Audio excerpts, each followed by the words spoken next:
Maryland sports fans, there's only one sports book in the great state of Maryland with over 50 years experience booking bets and supporting customers. Betfred Sportsbook at Longshots is now open and is the only sportsbook in Frederick offering cash betting on football, basketball, world soccer, and more. Visit the Betfred Sportsbook at I-270 and MD-85 in Frederick, right next to Longshots off-track betting. Go to betfredsports.com for more information and your chance to win exclusive merchandise. Must be 21 or older. Play responsibly. For help, call 1-800-GAMBLER. I keep getting these spam comments on Instagram.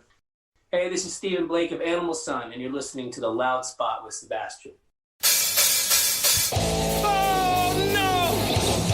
Oh, boy! Ah, here it comes! The motherfucking Loud Spot! That's right, you're listening to the almighty Hot Zone! Doing the intro to the Loud Spot podcast! You're goddamn right! We're doing intros for podcasts now! And if you don't like it, you can suck the entire circumference of my... Wayne Tretzky with the squeals and the drops! P1E goes hard till it pops! Cannonball, don't trust a cop! Johnny Spotswood just don't know when to stop! Yeah! And if you don't like it, you better take your ass up to the snooty box, cause this is the Loud Spot! Okay, see you later. What's up, everybody? Welcome to the Loud Spot. I'm your host, Sebastian Cosby, right out of Oklahoma City. Today we have Stephen Blake from the band Animal Sun out of Los Angeles. What's up, man? Hey, man, how's it going? Thanks for having me. Absolutely, dude. And then we have Sam McIntosh. He's here, and you guys work together. So I'm happy to have both you guys on the show at the same time. So I plead the fifth. I don't work with them. So, Stephen, tell us a little bit about Animal Sun. That's a super cool name, by the way. Oh, thank you. So when did you guys start? How long have you guys been playing together? Just seems like there's a little bit of buzz about you guys with their music videos. Shit, man. Well, there's like so many different chapters of this group. Originally, it was conceived in like 2011. Like the idea was conceived, and it came about into its first iteration, which was me and Will. Will was my brother and also the drummer of the band. In 2014, we were just playing these like little local crappy dive bars all over the East Coast, when we were in school. And put out a few demos, started picking up some steam. And then we added 2 guys to the band. We started playing all over colleges and opening for like local bigger names. And then we moved up from there and started opening for some big touring acts like the Frights, who are on Epitaph. Okay. Blew way the hell up. Right when we opened for them, they started blowing up like really big. And now they're like 30 million on a couple of songs on Spotify. You should have waited to open up for them for like a year later. I know. There was a couple hundred people there. It could have been like 4,000, 5,000. Right? Anyways, but this guy's really cool. Great time playing with them. Anyways, from there, we went to Hit a Glass Ceiling. Okay. We lost it to guys we were playing with. This was around 2018 that we lost them and moved to LA. It became a duo again. And we were a duo for about a year here. And then we met the 2 guys that we've been playing with for the past 2 years. So it took, if you want to talk about when this band was conceived, it took 10 years to become seasoned players, become seasoned songwriters, find an identity, find a sound, understand like what message we were trying to get across to our fans and build that universe. And we finally did it with this upcoming record, but it took so long. I mean, Sam came in to the situation like right at the beginning of this record kind of taking place. Like I remember like I was conceptualizing it like when he started talking to me. And all we had was Girl in Blue at that point. We had a couple of other like B-side songs like Without You and Still Believe, which got into American Songwriter, but we didn't really have a focused sound. And I remember that was the feedback we got back from a couple of people in the industry. It's like, yes, these songs are great. It's just, it doesn't sound like you guys know what the fuck you're doing. You don't know what you want to be. And we noticed that there was like reoccurring themes and reoccurring styles that were in songs like Victory Song and Without You. But Girl in Blue is always the one that stuck out as like, okay, that's this band. So we just took that song and we wrote a story around that character with another, outside character that we made up for this album, and kind of it became a concept album between Red and Blue, which is as we call them. And that's what every word is the next chapter of that saga. It's not the first track on the album, but when you listen to it in sequence, it says it's A to B, right? You just get through Right. it. That's the story is, and every music video connects. Did you guys tomorrow? Did you guys when you first started, when you and your brother Will, right, is a drummer? Okay. Yeah. Okay, so when you guys started out, between when you first started and now, has your style changed at all? Like, did you start off always kind of a poppy kind of a rock band, or was it like a little harder in the beginning and then turn softer? No, they were deathcore metal. They were deathcore metal when they first started. It was hilarious. If you really want to know what we sounded like, man, we sounded like a Silver Sun Pickups ripoff band. Like, we first started. And I love that band. I actually got to meet the drummer last year at a private event, and we became friends because he happens to know someone who works with the guy that recorded all of our demos in Virginia, right? So we did all these demos in Virginia. Like, he was close with a coworker who was best friends with the guy that did all of our stuff. So it was like such a small world kind of coincidence. Yeah, they were our major influence. Them, Radiohead, all kind of weird, obscure, like alternative stuff. And then from there, we started pulling from like Muse, and it got a little bit heavier for a little bit. And then it went to straight pop punk for like a year. Nice. And then from there, it went to Girl in Blue, right? Because Girl in Blue was actually written, Sam, just so you know, early 2017. That's how old that song is. It just didn't get, it got recorded in 2018, and it sounded like an old Killers meets Switchfoot song. I mean, the chorus was like, oh, whoa, oh, oh, oh, oh. It was like super, like, unbelievably peaceful. And then our producer heard it, Aaron Zeus, he goes by Zeus, Aaron Zeus Beta. He heard it, and he was like, man, those lyrics and like the message I think is really cool. So we took that song and just made it more of like, I don't know, Gorillaz, Foster the People, like, you know, even Billie Eilish. Like, we're pulling from more modern alternative influences instead of trying to do what's been done. We're trying to take the best parts of what we loved about those records and make something that we can feel is a bit fresh and true and new to what we want this band to sound like. And it took 10 years to figure that out. I'm not kidding, it took that long. But we didn't start releasing music or become Animal Sun until 2014. Okay. When we came out as the band. And it's been a wild ride to get here, but I could not be more happy and excited with where things are going, especially with Girl in Blue approaching 1 million streams. That's awesome, man. Go ahead, Sam. The thing is if you want to get, if you guys really, you can search the internet for some embarrassing, cringe-worthy stuff between Steven and his brother. Like, oh boy. like jackass style stuff. How did you find this? Oh, don't worry. I'm holding on to that stuff for blackmail later on. That's all. That's what I'm doing. If it's on the internet, man, it's already It's out on there. the internet. You can't get rid. And it's not even on your guys' stuff. It's on other people's. So your friends that you're hanging out with. So well, that's the thing, man. Like, these people are like screen recording us on our Instagram lives, and we're having like hundreds and hundreds of kids like watch every move that we do. Actually, freaking thousands of them now. So that's why when you first start out, you can't give a shit about nothing.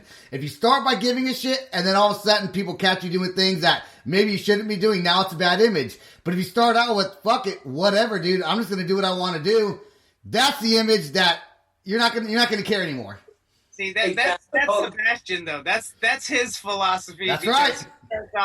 He starts out with bad influencey things for kids all the time, and he realizes if I just say, "Don't look at me," I am not a person of. I am not an idol. Don't look at me. He thinks he can get away with that stuff. Yeah, I've done a couple things already. Sam's like, dude, delete that. Like the other night. Oh, whine in YouTube. Yeah, don't whine in YouTube, people. Just don't do it.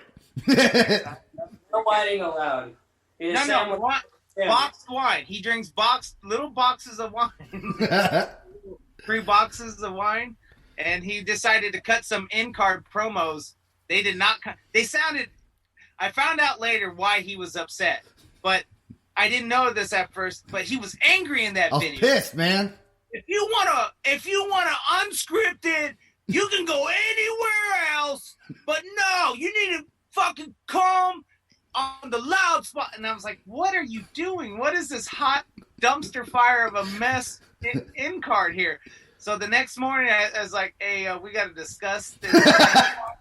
And he's like, I've already deleted it. And he explained to me that how many times did you try Like to cut 29, 30 times, and I was like, screw this, man. I'm done doing it. So he was getting frustrated. That's what it was. The frustration was coming out. And the wine. Frustrated and on wine does not make good for a good end card for a YouTube video. I'll tell you that right now.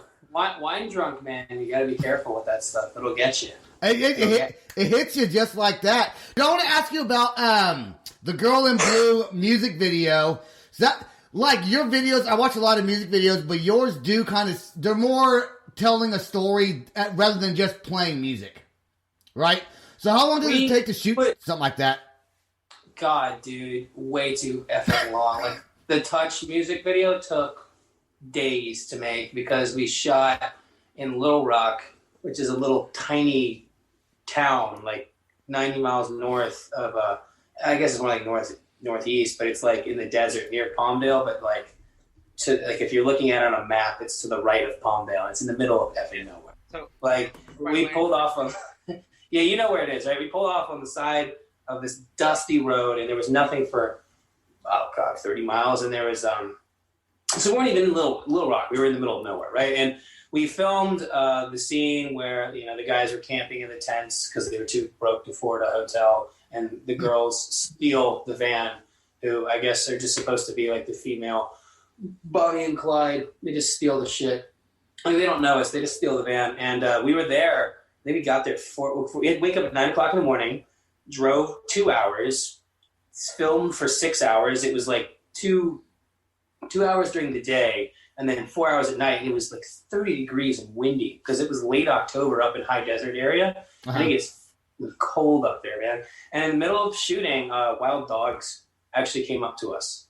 By wild dogs, I mean they were runaways. They didn't have collars. They weren't. Did you pet them? No, like the girls. Come here, dude. Come here, puppy. Girls did, and they were friendly, but like they clearly weren't. They weren't clean. Right. And they were kind of gross, and I was like, man, you don't know what they have. Like, don't go. That's exactly what probably people think of you guys when they have, don't touch them. They're probably not clean. They're definitely. Hey. I saw was that last night you were on Instagram? That was Friday night. Thursday? Thursday. Where we played on the rooftop. Oh my God, I was so freaking mad. Just between you and me, I rehearsed my entire set. It's gonna be you, me, and the rest of everyone listening to this. So unless you well, I don't care. I'm gonna complain. Go on. I had rehearsed the whole set with a capo. Okay, and I was specifically prepared. I've been practicing for weeks with a capo. And I accidentally let our producer borrow my guitar, and of course that was the guitar case that had the capo with it. So I had to completely wing it and play things in different keys that I hadn't rehearsed, and I don't know how we pulled it off the way that we did, but it was totally. I even had to play. I had to take a song off the set list. Yeah, I thought it was a great video. Of course, I'm a little biased, so obviously, But why? Only question is why did you do it live? Was it because of noise complaints or anything? The full band? Yeah. Yeah, the full band. Yeah. We actually almost got kicked off just for me. You could have just done it anyways. I mean, dude, I was telling Sam it would have been super cool if you guys had the whole band up there and the cops come and shut you guys down, and you're like, "Screw that, we're still playing our songs." Like that would have been pretty cool, man. I mean, that download every word tonight at midnight as you're getting. that would have went viral. 1 billion people would have seen that. It would have been way better. But it was Attila's build. Attila is our marketing agent / consultant / good friend / local magician in this band who does a lot of crazy things for us. But it was his building. And he just moved in there, and we didn't want to ruin his relationship with the leasing office. So he was the one who gifted us that spot. So I just didn't want to get in trouble. Yeah. I know a lame answer. It's lame. If you want to be a rock star, you got to break rules, man. That's right. That's just the way it goes, dude. I got a question for you. When it comes to producers, have you only worked with one producer, or do you work with on this new stuff you're coming out with? Is this someone else that you're using to produce the album? So I've worked with multiple producers over the years. I guess they were more mix engineers that kind of became producers because I didn't know what I was doing. So I was like asking for their opinion. Zeus is the first guy I've ever worked with where we were just like two creatives pretty much on the same level, and we just wrote from the perspective, okay, we're going to write a hit song. And Bob wasn't involved with this album, who helped with the Beginnings EP, which we took offline. He helped a little bit on Girl in Blue, so I guess technically was part of that song, which is on the album. But it was literally just me, Aaron, and the band. Because different producers can change the sound of a band. Like, you can have a hard rock band that goes to like a dance producer and make it sound way different than what like a rock producer would do, you know? So I guess if you want to stay with your same sound, you pretty much got to stick with a similar producer that knows the sound that you guys want. Well, that was the problem, is we didn't have a sound yet. We kept we switched producers so many times. I mean, we had three different people in Virginia, and then we had Bob and Aaron, and then it became just Aaron. Right? We even tried something out with a different guy here last year that didn't work out, but we struck gold with Girl in Blue. So like, okay, we need to go do that again 5 more times and make an album. Right? I know it's 6 tracks, but honestly, like, it feels like an album, and I think adding more songs would kind of ruin the magic. So rock and roll, there's no fucking rules. So 6 songs is an album. Piss off. Yeah, exactly. So we're gonna play Every Word right now. And when did you guys write this song? Shit, man. 2018. Okay. I was living in DC, the single life, and it was inspired by how much I hated dating in DC. Okay, all right. Every Word. Screw dating in DC with Animal Son. Here we go.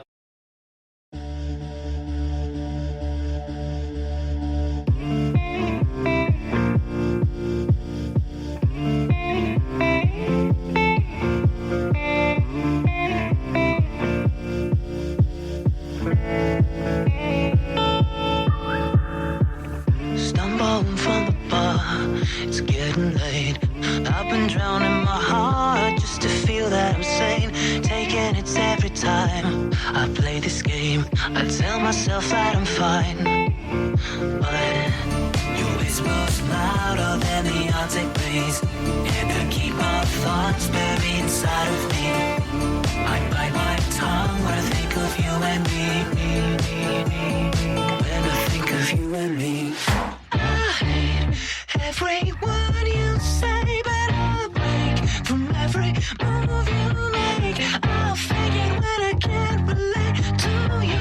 No wonder why I'm feeling down, down, down, down.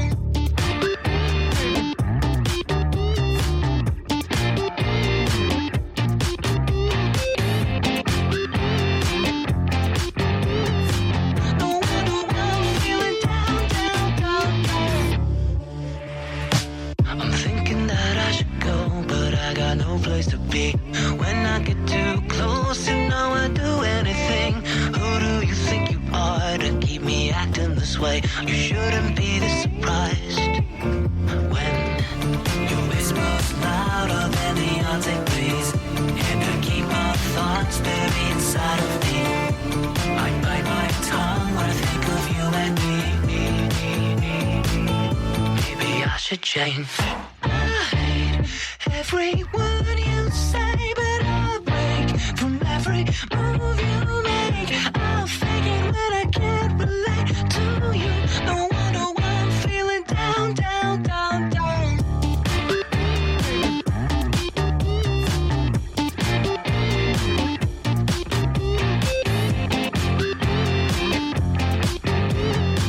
No wonder why I'm feeling down, down, down, down.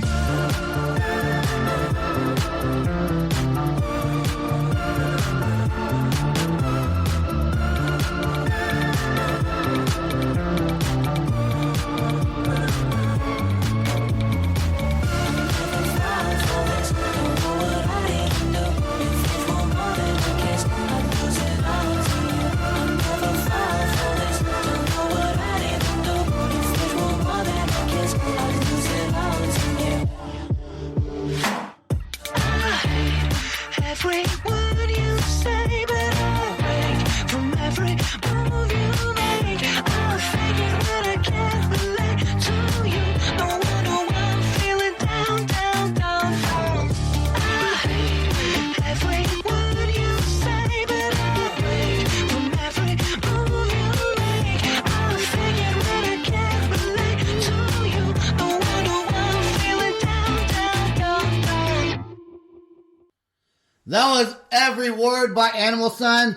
What does it feel like to be in your position right now with kind of an up-and-coming pop rock group?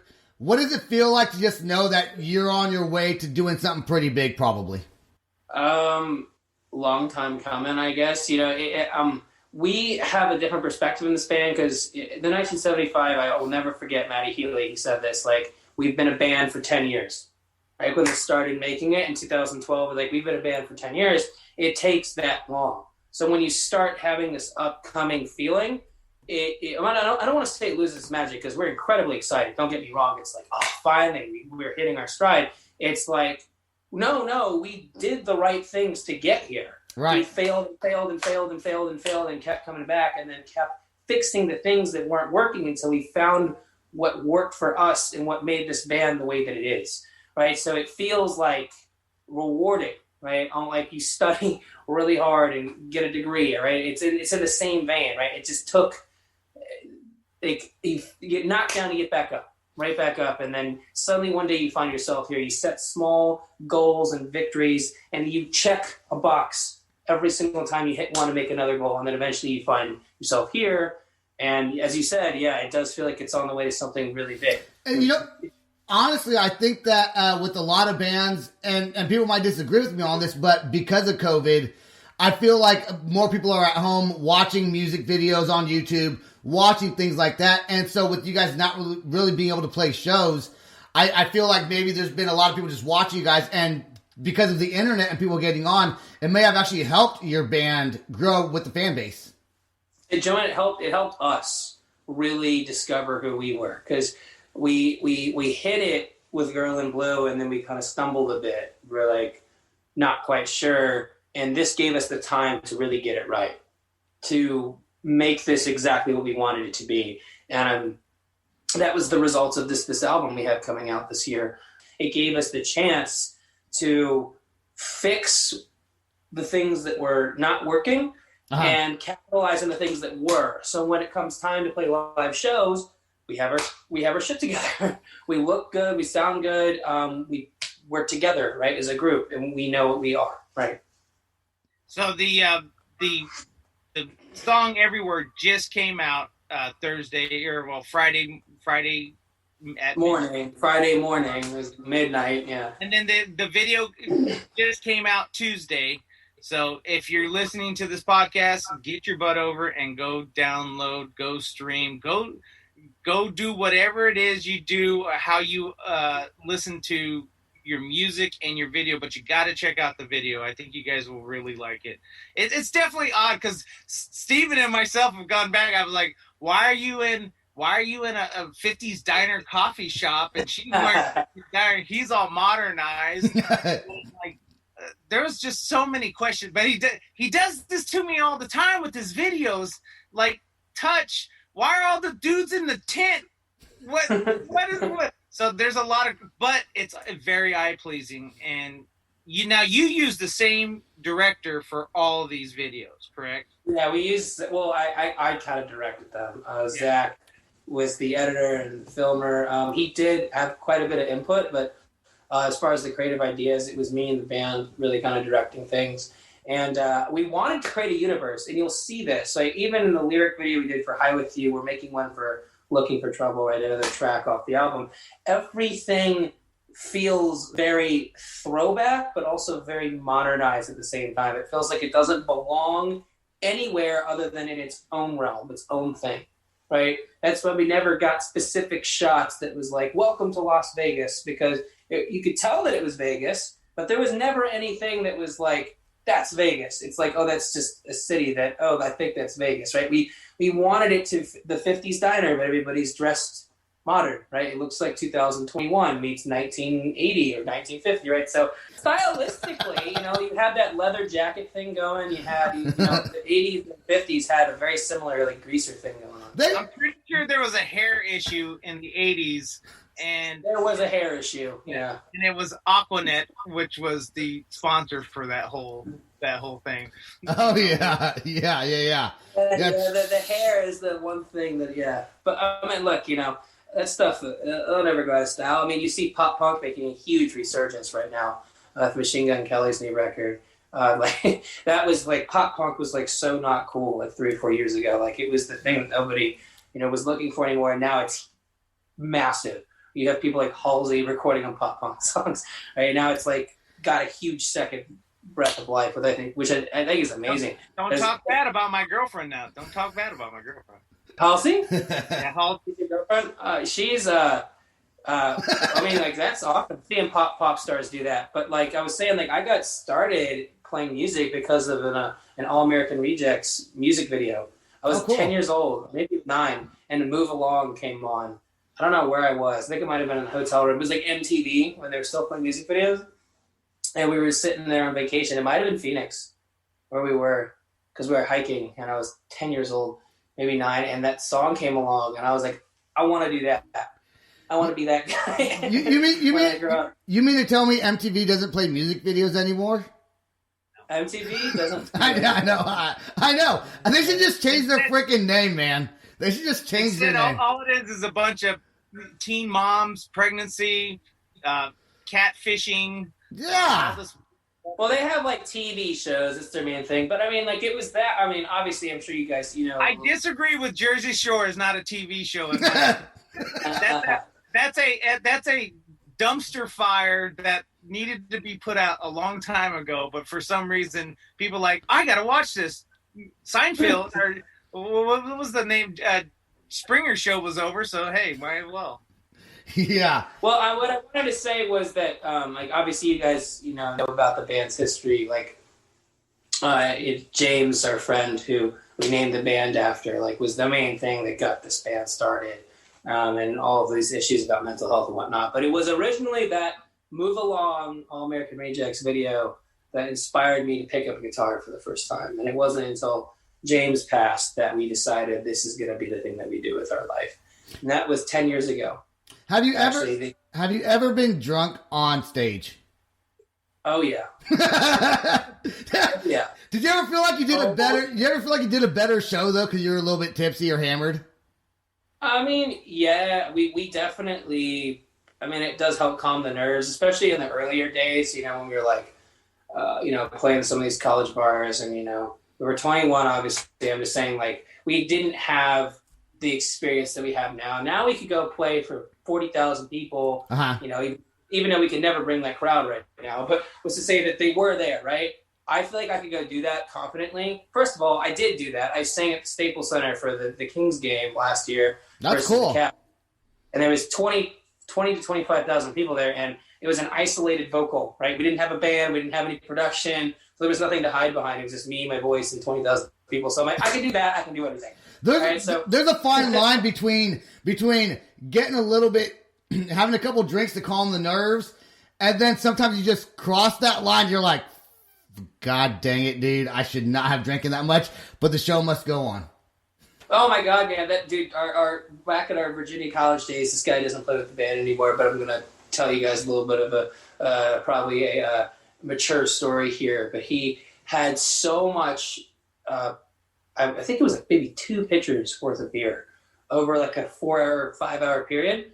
And we were playing this thing at UVA, University of Virginia, which is where we had a lot of our shows, called Midsummer's Festival, right? And it's there's 4 or 5 huge bars, and they're packed with so many people. They're at fire. They had to call the fire department because there's so many people there. And I'm talking it's outdoors, so people are crowd surfing, getting on picnic tables, getting really rowdy, right? So we have this big banner behind us that says Animal Song, right? So everybody knows who we are. And we get up there, and we goes okay, but the sound system fails before we even get the show started. So we had to take our only monitor, which was pretty big, and turn it around at the audience so they could hear our vocals, and nobody could hear shit on stage because the 2 monitors behind us just weren't working. Right. Right? And now we have a guitar player to our left that is completely drunk. Like, just... I'm sober, Will's sober, everybody else in the band is sober except for this one guy. And he is doing horrible. Like, he sings... we did a cover by 1975 Chocolate, that song, right? And he's just on the stage. He's like, "That's what she said." Like, fall back into the trucks. Like, and then like towards the end of the show, he had it was like 4 or 5 songs left, and he just fell face first into the audience. Like, no one was around to record this.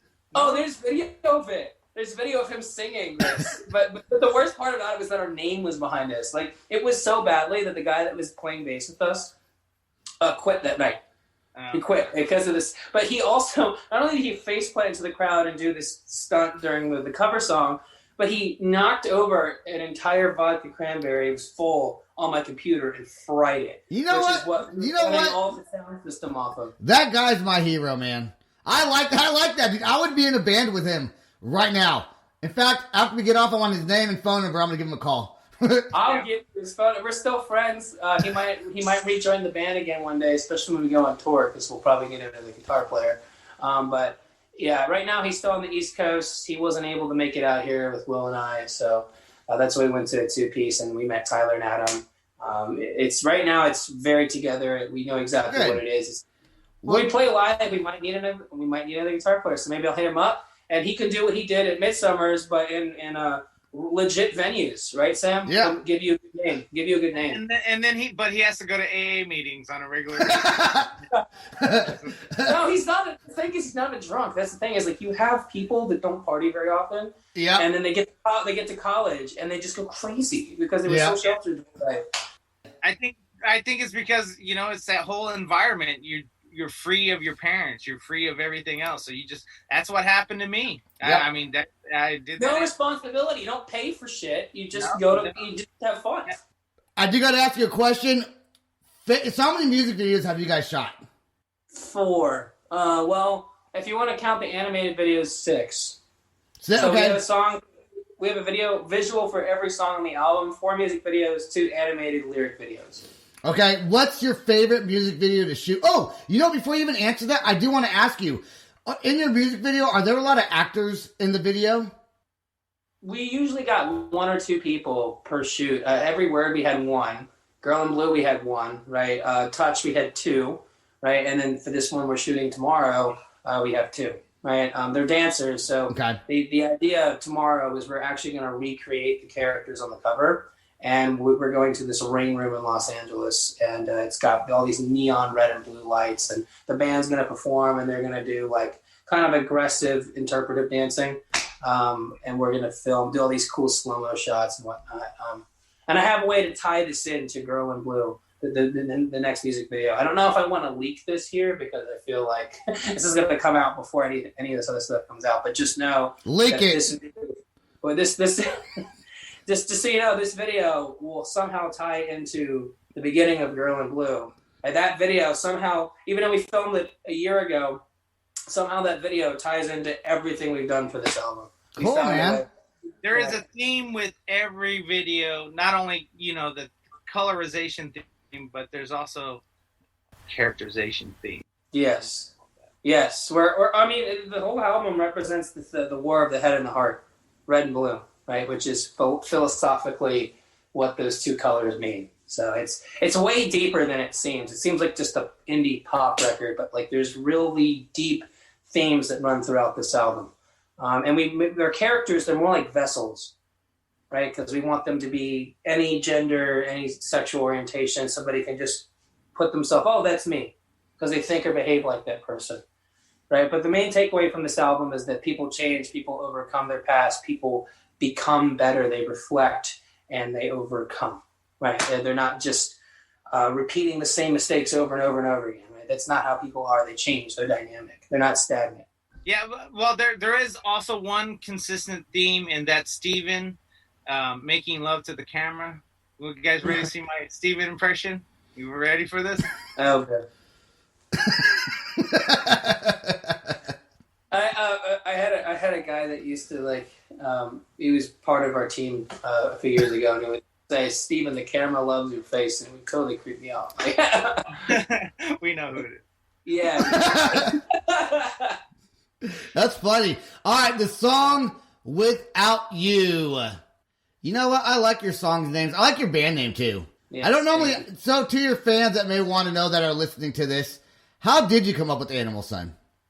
2 parts. Animal comes from the kind of lifestyle we were living back when we were 16. We were unsupervised wild children that would kind of run around these different cities on the East Coast because we were really big into skateboarding.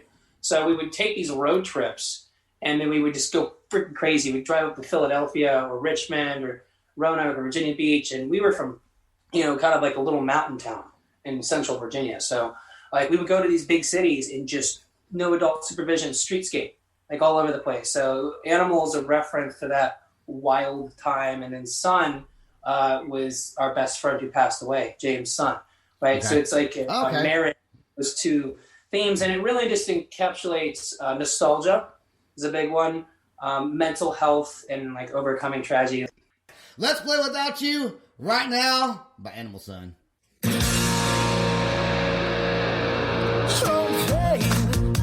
I think that I've lost it today. So tell me how you see reasons to carry on. Oh, please, would you say that we will be okay? 'Cause it's so hard to be in love with the way that we are. I'm afraid you'll find someone else, honey. I'm not taking a chance to lose. I don't know where I'd be without you, and I wish you could see this like I do. I don't know where I'd be without you. Without you. I don't know where I'd be without you. You could say this like I do. I don't know where I'd be without you. Without you. I think you know it's true.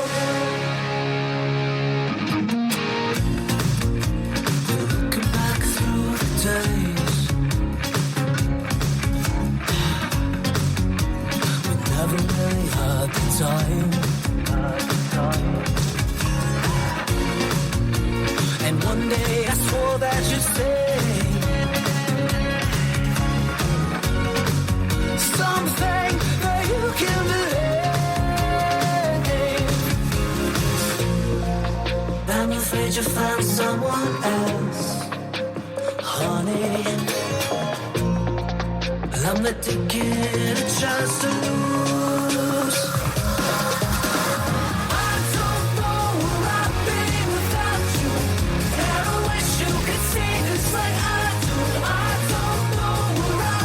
Without you.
that was Without You by Animal Sun.